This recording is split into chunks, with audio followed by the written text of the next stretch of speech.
Praise the lord. దేవునికి మహిమ కలుగును గాక. దేవుని నామం పేరట మీకు మీ కుటుంబ సభ్యులందరికీ ప్రభు అయిన యేసుక్రీస్తు నామములో శుభాభివందనములు. Today God's promise. ఈరోజు దేవుని వాగ్దానము, be sober, be vigilant. 1 Peter 5th chapter 8th verses. నిబ్బరమైన బుద్ధి గలవారై మెలుగోగా ఉండుడి.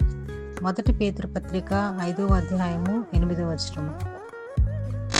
క్రీస్తునందు ప్రియ సహోదరి సహోదరులారా, మరి ఈరోజు వాగ్దానంతో దేవుడు మనతో మాట్లాడుతున్న విషయం ఏంటంటే, నిబ్బరమైన బుద్ధి గలవారే మెలకుగా ఉండుడి అంటున్నాడు. మరి ఈ వాగ్దానము సువార్తని ప్రకటించే విషయంలో సాతానుడు ఎక్కువగా పనిచేస్తూ ఉంటాడు. ఎక్కడైతే సువార్త ఎక్కువగా ప్రచారం చేయబడుతుందో అక్కడ సాతాను కూడా చురుకుగా పనిచేస్తుంది అనేది మనకి ఇక్కడ తెలియజేస్తుంది అనమాట.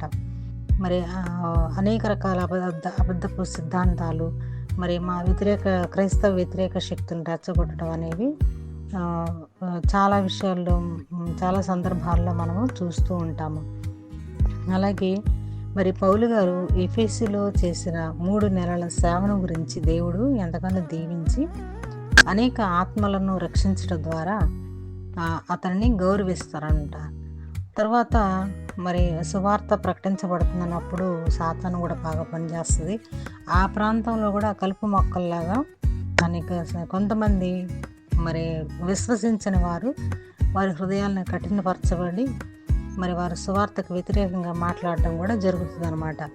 ఇది నూతన విశ్వాసులకు బహుగా కదిలించింది.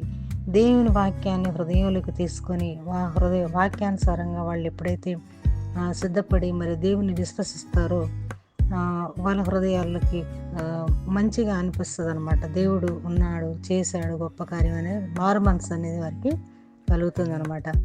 మరి పౌలు గారు 3 నెలల శ్రమకు ఫలితమైన ఫలాలని కాపాడుకోవడానికి పౌలు గారు ప్రతిదినము శిష్యులతో చర్చించి బోధిస్తూ 2 సంవత్సరాలు ఎఫెసీలో గడపాల్సిన పరిస్థితి వస్తుంది అనమాట. మరి ఇది అపోస్తల కార్యం 19 అధ్యాయము 8 నుంచి 10 వరకు వచ్చిన మనము చూడవచ్చు అనమాట.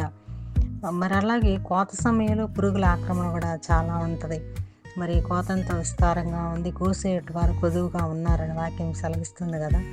మరి అనేక సందర్భాల్లో దేవుడు రకరకాల విపత్తులను జరగడానికి అనుమతిస్తాడు అనమాట.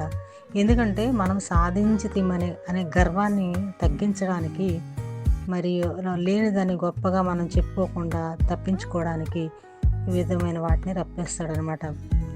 అందుకే దేవుడు ప్రాకే మిడతలను తినేసి గొంగళ పురుగుల్ని, నవిలి వేసి చీడ పురుగుల్ని మీ మెద్దకు నేను పంపిన నా గొప్ప సైన్యం అని పిలుస్తాడనమాట. యోవేలు గ్రంథము 2:25లో. మరి అలాగే మనం కూడా మరి ఎట్లాంటి పరిస్థితులు వచ్చినప్పటికీ, ఎలాంటి విపత్కర పరిస్థితులు వచ్చినప్పటికీ మనం ఎలాగుండాలంటే నిబ్బరమైన బుద్ధి గలవారమై మెలకుగా ఉండి ప్రార్థన చేసి దేవుని చిత్తాన్ని మనం గ్రహించే వారిగా ఉండాలని వాక్యం మనకి తెలియజేస్తుంది అనమాట. ప్రార్థన. ప్రేమ నమ్మకమైన మా ప్రియ పరలోకపు తండ్రి, మీకు ఎన్నో వందనాలు, కృతజ్ఞతాస్తుతులు చెల్లిస్తున్నాం. ఈరోజు వాగ్దానంతో మాతో మాట్లాడినందుకు వందనాలు.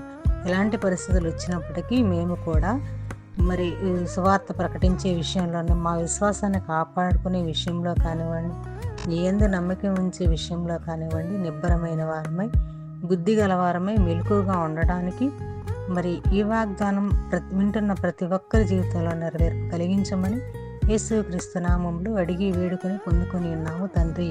ఆమేన్.